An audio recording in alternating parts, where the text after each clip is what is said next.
thank you very much for joining me today. Good to be with you, Lawrence. Congressman, when you look back on this Anthony Weiner situation, was it survivable? Do you think it was the way Congressman Weiner handled the revelations about him? Was there any version of this that was survivable? Telling the truth at the beginning, was there some way to manage it?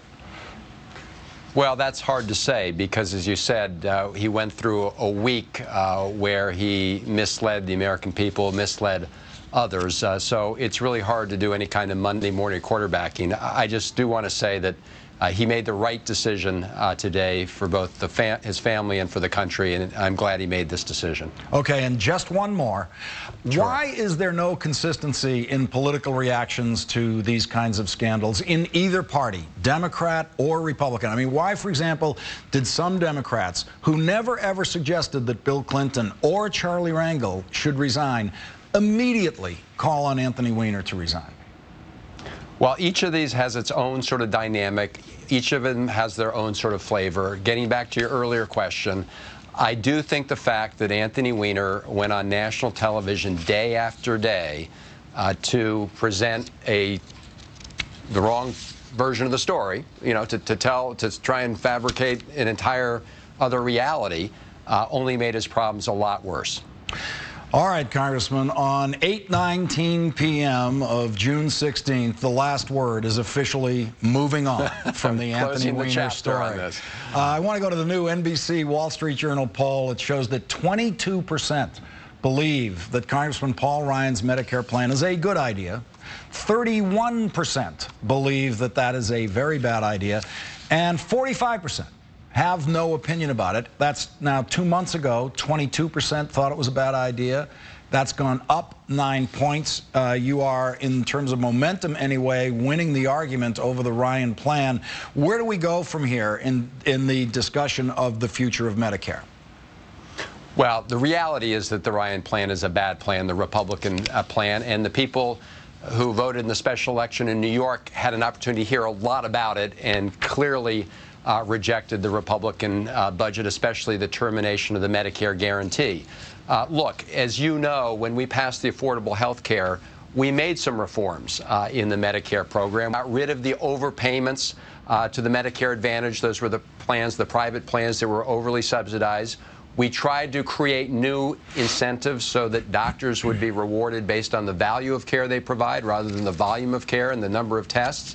There are other things we can do. For example, when it comes to prescription drugs, many of us have always argued that Medicare should use its bargaining power and be able to bargain for price, just like we do in the Veterans Administration.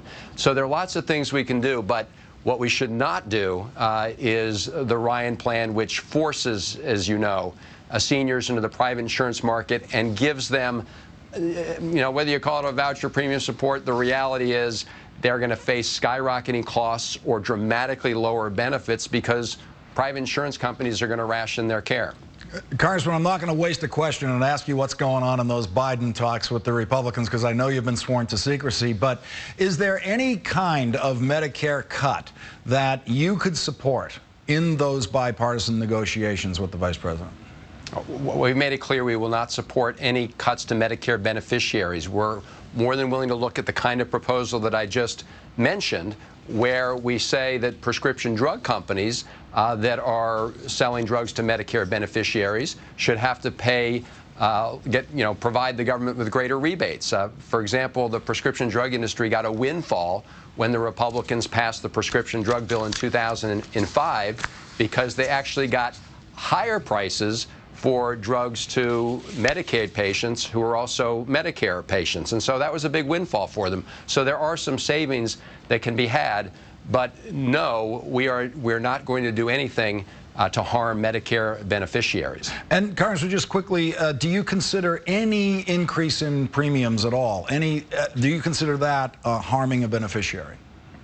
Well, I certainly think that the first thing we have to do in these discussions is make sure we have a balanced approach. And you mentioned earlier in your program the issue of Grover Norquist. And what I've said is until Republicans are more afraid of the deficit than they are of Grover Norquist, we're going to have a big problem. And we had a breakthrough today in the Senate on the ethanol taxes. We finally said we can get rid of the special interest provisions of the tax code for the purpose of deficit reduction. So what I'm saying, Lawrence, is before we even look in the direction that you're talking about, we need to make sure we close a whole lot of corporate loopholes. We need to make sure that we ask the folks at the very high end of the income ladder to go back to paying the same rates they were during the Clinton administration when the economy was doing just great.